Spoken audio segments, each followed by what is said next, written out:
Hello and a very good evening. You're watching the news at 6 on Rajya Sabha television with me, Frank Pereira. Here are the headlines.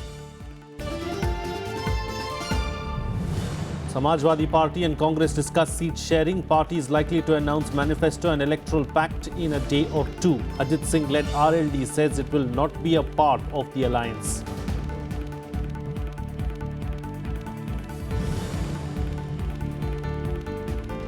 Fifteen school children killed and over 30 injured after a bus collides with a truck in Uttar Pradesh's Etah district. Eyewitnesses say accident took place due to fog. Death toll expected to rise.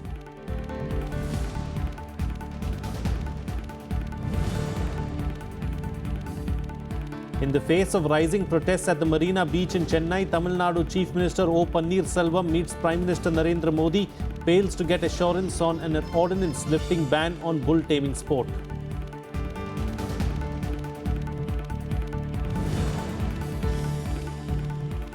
And outgoing US President Barack Obama speaks to Prime Minister Narendra Modi, thanks him for partnership that helped enhance relations between India and America.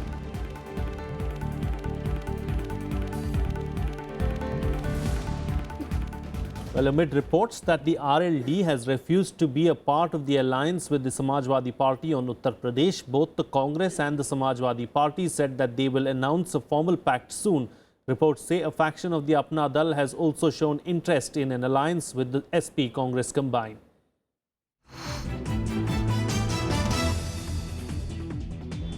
Political parties in Uttar Pradesh are racing against time to firm up electoral alliances in the state. With the first phase of elections barely 3 weeks away, the Samajwadi Party and the Congress have announced their agreement could be finalized in a day or two. However, suspense continues on the potential third element in the equation. The RLD, led by Ajit Singh, says it's yet to receive a proposal for an electoral pact. Samajwadi party ने कोई बात नहीं की। Samajwadi party ने करीब 2 महीने पहले शिवपाल यादव जी आए थे, मुलायम सिंह जी ने बात की थी, अभी 1 हफ्ते पहले अखिलेश यादव ने भी बात की, पर उसके बाद कोई गठबंधन की बात नहीं। कहते हैं कि भाई कांग्रेस बात करे, हमसे किसी ने आज तक बात ही नहीं की है। Samajwadi Party leaders are, however, ruling out an alliance with the RLD. The party's thinking is that it could alienate the Muslim community on account of the Muzaffarnagar issue and its strained relations with the Jat community. Congress का साथ बातचीत भी हो चुका है, alliance केवल कांग्रेस का साथ होगा। देखिए, उत्तर प्रदेश का जो विधानसभा चुनाव 2017 में बहुत महत्वपूर्ण चुनाव है। सारा हिंदुस्तान देख रहा है उत्तर प्रदेश में क्या होगा, और हम लोग का लक्ष्य है केवल 2017 नहीं 2019 में ही है। इसलिए कांग्रेस का साथ हम लोग गठबंधन किया कि 2017 में सत्ता पुनराय अखिलेश जी मुख्यमंत्री बनेंगे। Both the Samajwadi Party and the Congress are in talks for the seats their candidates will contest. Sources say that while the SP is expected to contest over 300 seats, the Congress is likely to be offered about 85 seats. The party, however, wants the number to be pushed up to 100. The other sticking point is a list of non-negotiable seats. While the SP has a list of 290 such seats, the Congress has 15. Sources say a decision could be announced by Friday. Bureau Report, Rajya Sabha TV. Well, the BJP in Uttarakhand is facing a revolt ever since it announced its list for the upcoming assembly elections in the state. Dissatisfied party leaders in all assembly seats where Congress rebels were given tickets are now openly protesting against the BJP brass. Here's a report. BJP workers on Thursday raised slogans at the party headquarters in Uttarakhand. They are protesting in support of BJP leaders who have been denied tickets by the party. The current resentment is due to the induction of several influential Congress leaders into the party right before the assembly polls. Bharatiya Janata party के कार्यकर्ताओं ने बहुत लंबे समय से यहाँ पे काम कर रहे हैं, संघर्ष किया है और इस राज्य के हित के बारे में सोचते हैं। ऐसे कार्यकर्ताओं पे पार्टी को पुनर्विचार करना चाहिए। मेरे कहना, हम जैसे लोग, बहुत से लोग हैं जिन्होंने संगठन में बहुत लंबे समय तक 30 वर्ष तक काम कर लिया, मुझसे और भी सीनियर हैं, बहुत अच्छे कार्यकर्ता हैं, ईमानदार कार्यकर्ता हैं, डेडिकेट वर्कर हैं, जो उत्तराखंड के जन सरोकारों से जुड़े हुए हैं। कि जब जनता के द्वारा जनता का शासन है, जब जनता चाहती है उनको टिकट चाहिए, तो उनको टिकट क्यों नहीं मिल रहा है कि नहीं है? विनोद चमोली को टिकट क्यों? जनता का जब पूरे उनके पक्ष में, तो विनोद चमोली जिंदाबाद जिंदाबाद। There are at least 24 of 70 assembly seats where strong ticket contenders face disappointment. The situation in the Uttarakhand Congress is no different. Raging and fighting has put the party on the back foot. However, party leaders deny reports of a rift. निश्चित रूप से देखिए, जो भी कमी रही होगी उसको पूरा करेंगे, उसमें दुरुस्त करेंगे। कमियां रही होगी तो सुधार किया जाएगा। लेकिन 10 के 10 जो लोग गए हैं वो अति महत्वाकांक्षी लोग हैं। उनमें से कांग्रेस पार्टी ने हर एक को बनाने का काम किया। भयंकर आरोप लगने के बाद भी, गंभीर आरोप लगने के बाद भी उनको मंत्री बनाने का काम किया, सीएलपी लीडर बनाने का काम किया। मात्र 2.5 साल के संसदीय अनुभव में बगुणा जी को चीफ मिनिस्टर बनाने का काम किया।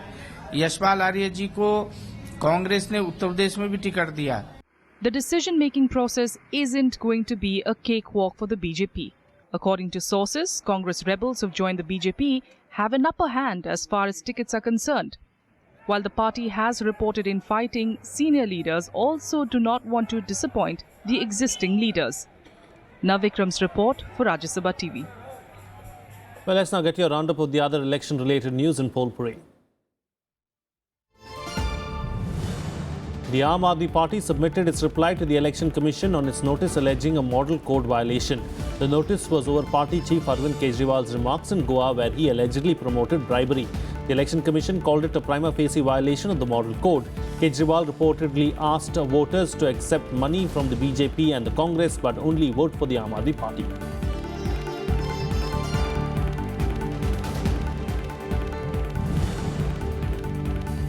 Scrutiny of nominations for the Goa Assembly elections took place today. Wednesday was the last day to file papers. 405 nominations have been received so far for the polls. The last day of withdrawal of candidature is January 21st. Voting for 40 assembly seats in Goa will take place in a single phase on the 4th of February. The BJP is in power in Goa for the last 10 years.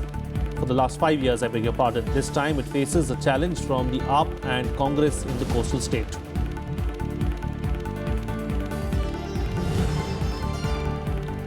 Scrutiny of nominations for the Punjab Assembly elections also ended today. Wednesday was the last day for filing papers. 1,941 candidates filed papers this time.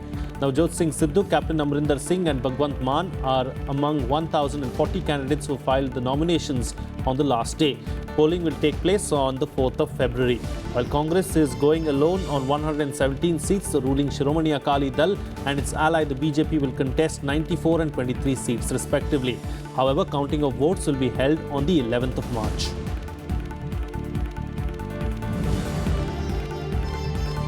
Nomination kicked off for the first phase of polling in Uttar Pradesh for the 2017 Assembly elections. The process of filing nomination papers for the first phase started on Tuesday. The voting on 11th February will cover 73 Assembly constituencies spanning 15 districts in western UP, including Agra, Shamli, Muzaffarnagar, Bagpat, Meerut, Etah, Ghaziabad, Hapur, Gautam Buddha Nagar, Firozabad. Nomination papers of the candidates could be filed till the 24th of January. Scrutiny of nominations will be on the 25th of January. The candidates can withdraw their nominations till the 27th of January. The counting of votes will be held on the 11th of March. UP, which has 403-member House, polls will be held in 7 phases.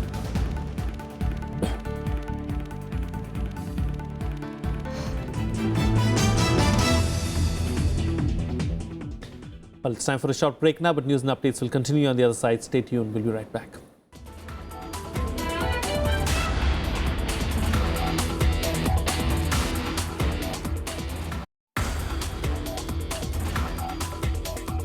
I was involved in the development almost all the missile systems which our country is seeing, like Agni series of missiles, Prithvi.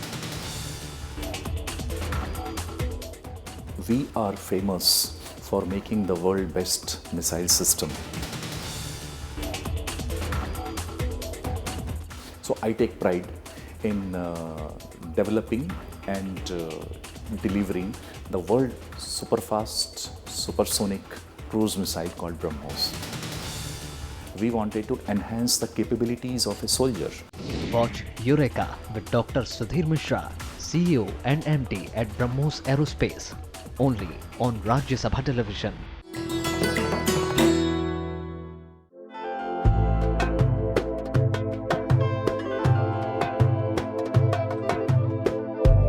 सीदी सैयद मस्जिद, गुजरात में सल्तनत काल की आखिरी बड़ी इमारत,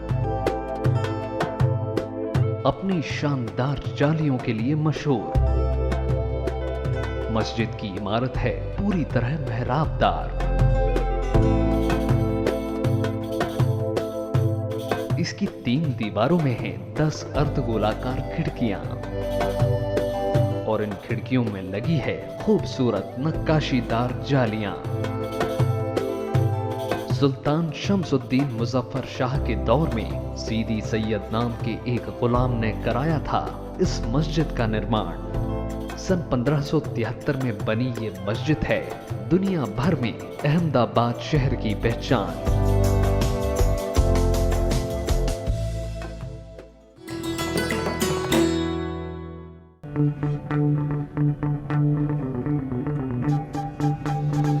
Art arisen from a multi-hued cultural canvas.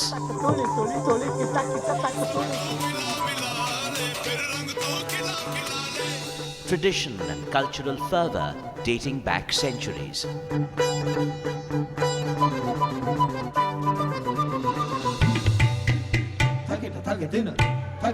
And encircling them all, there's a magic that awes. Embrace your nation's brilliant human warmth.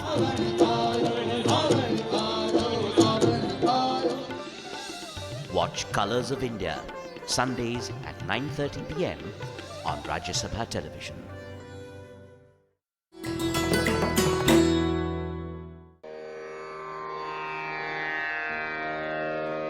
The sacred relics of Buddha were unearthed in Piprava in Uttar Pradesh. Buddhist monks from all over the world visit the National Museum to pay their respects. These charred bone fragments of Buddha are housed in the gold canopy gifted by the royal family of Thailand.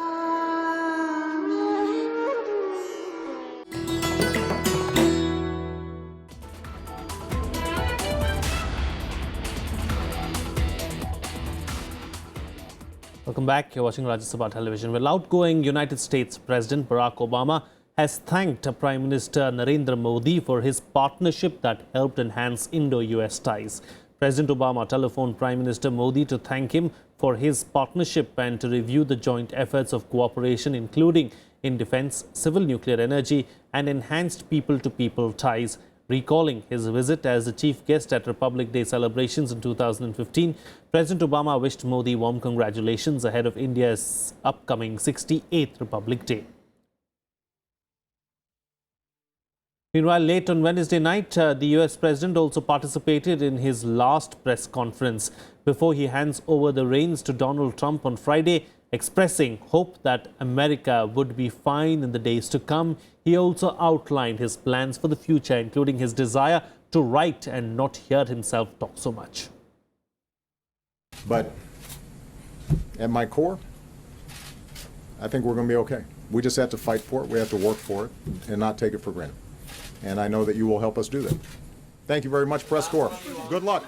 Barack Obama's parting words during his last press conference as the US President. On Friday, he will hand over the baton to Donald Trump, a relative newbie in the political world, but one who stormed into this presidency with huge force. The message was full of hope, in sharp contrast to his grand visions of progressive change 8 years ago that propelled him to the presidency. I worry about inequality because I think that if we are not investing in making sure everybody plays a role in this economy, the economy will not grow as fast, and I think it will also lead to further and further separation between us as Americans, and not just along racial lines. I mean, there are a whole bunch of folks who voted for the president-elect because they feel forgotten and disenfranchised. They feel as if they're being looked down on. They feel as if their kids aren't going to have the same opportunities as they did. About his successor, Obama said that he was aware Trump may not take his advice on issues, so he would avoid weighing in on specific policy matters during his post-presidency. I want to do some writing. I want to be quiet a little bit and not hear myself talk so darn much. I want to spend precious time with my girls So those are my priorities this year. But as I said before, I'm still a citizen. The outgoing president also hoped that once Donald Trump gets into office and is hit with the intricate details of governing, his thinking might shift on issues such as Obamacare and jobs. And this is something I have told him, that this is a job of such magnitude that you can't do it by yourself. You are enormously reliant on a team. Your cabinet, your senior White House staff, all the way to fairly junior folks in their 20s and 30s, but who are executing on significant responsibilities.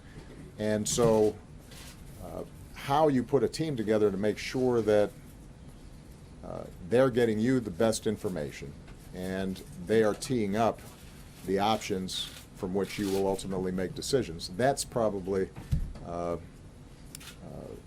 the most useful advice, the most constructive advice that I've been able to give.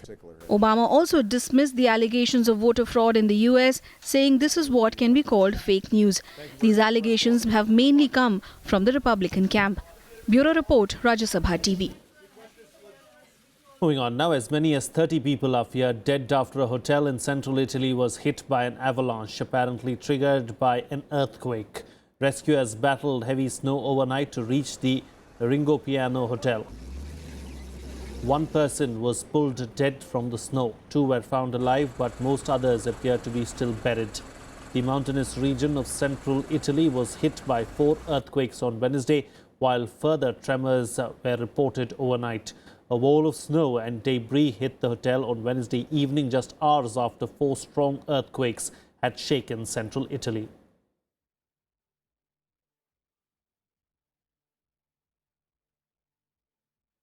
And moving on to some other news now, Tamil Nadu Chief Minister O. Selvam met Prime Minister Narendra Modi in New Delhi to urge an ordinance for lifting the ban on controversial bull taming sport Jallikattu.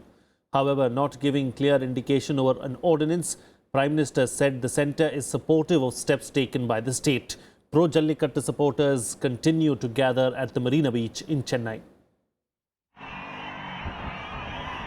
On the third day of the pro-Jallikattu protests at the Marina Beach, Tamil Nadu Chief Minister O. Selvam arrived in Delhi to urge the Prime Minister to consider an ordinance to lift the ban on the bull taming sport.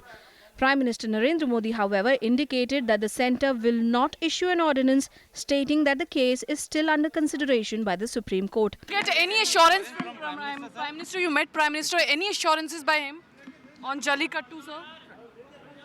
Wait. Sir, has central government promised that they'll be they'll bring this ordinance? Good news will come. So good news will come. Sir, you're saying good news will come. Are you suggesting that central government has agreed for an ordinance? So people are quite agitated. Yesterday also there were protests and today also. On Thursday, PMK leader Anbumani Ramados joined a dharna outside Prime Minister Narendra Modi's residence, seeking the ordinance on Jallikattu. We want an ordinance immediately for Jallikattu, for Tamil Nadu. These are sentiments of 9 crore people of Tamil Nadu. 5,000 years we have been following Jallikattu. Suddenly some law can't just cancel everything and say ban everything. If there are issues, sort out the issues and conduct it. That is what we are asking. Matter is sub judice. Our Pradhamar clearly told that the government is for Jallikattu. We are in favor of Jallikattu, but at the same time, we are waiting for the judgment. Our Honorable Prime Minister has told that we are for Jallikattu. We are waiting for the opportunity. While protesters feel the Selvam government is taking steps to bring back Jallikattu, they say they will not leave the protest venue in Chennai till the ban is lifted. The protesters, who are mostly young students and professionals, are using social media to increase their outreach. At stake, they say, are Tamil culture and its pride.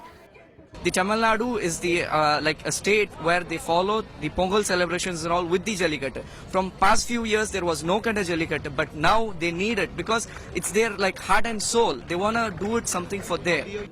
We want to save our culture. It is coming from 5,000 years ago. It is our Jallikattu. We want Jallikattu. In recent days, it is 3,000 years back it has been started, and nobody can stop this. And we want our rights back. Animal rights activists claim that organizers of Jallikattu drugged the bulls to make them unsteady and throw chili powder in their faces to agitate them. The people who are protesting are not aware of what is the situation, what is the information all about, which basically means we have a Prevention of Cruelty to Animals Act 1960, which very clearly says that you cannot cause unnecessary suffering to animals.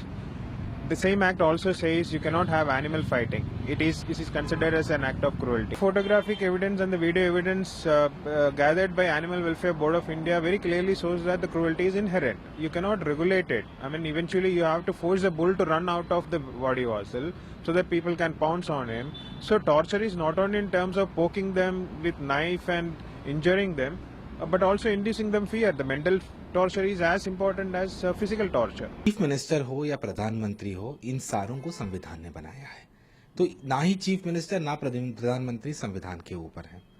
Religion हो, culture हो, ये सारी चीजें हैं जो संविधान की जो बाउंड्रीज है उनके बिल्कुल अंदर होना चाहिए। कोई नहीं कह रहा है कि रिलीजियस ना हो, लेकिन इन हर एक रिलीजियस की जो प्रथा होती है वो बदलती जाती है और यहाँ पे कोर्ट ने बोला है उसे बदलनी चाहिए। Hearing the matter on Thursday, the Supreme Court said the issue of protecting the agitating supporters of the bull taming sport could be raised before the Madras High Court.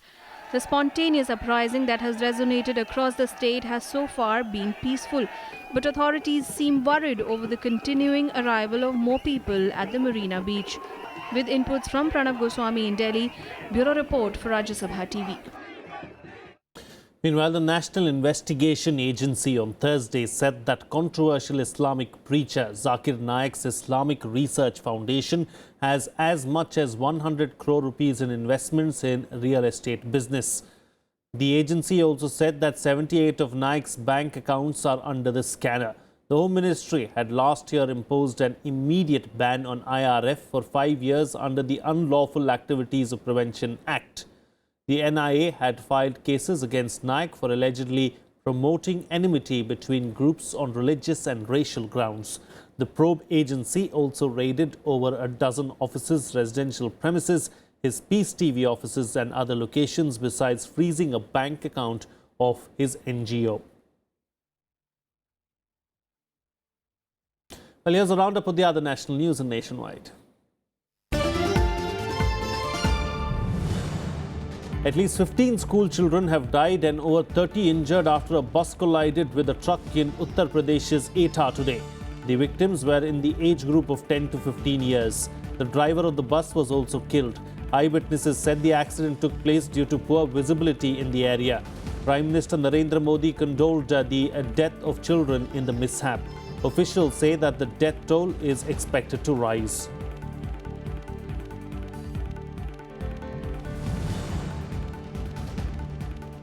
Jammu and Kashmir Assembly on Thursday unanimously passed a resolution for creating a conducive atmosphere for the return of Kashmiri Pandits and other migrants to the valley. Former Chief Minister Omar Abdullah said that it's been 27 years since Kashmiri Pandits left the valley and it is time that people should rise above party politics and pass a resolution for their return.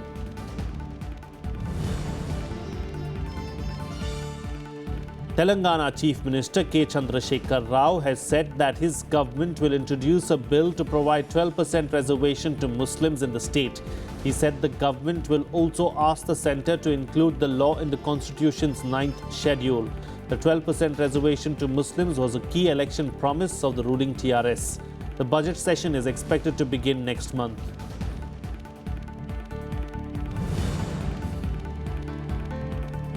A Lashkar-e-Toiba militant was killed and a policeman injured in an encounter in Bandipora district of North Kashmir. The police and counter-insurgency cell is reportedly working on a clue that the deceased is related to the outfit's Pakistan-based operational commander Zakir Rahman Lakhvi. Lakhvi is wanted by the National Investigation Agency.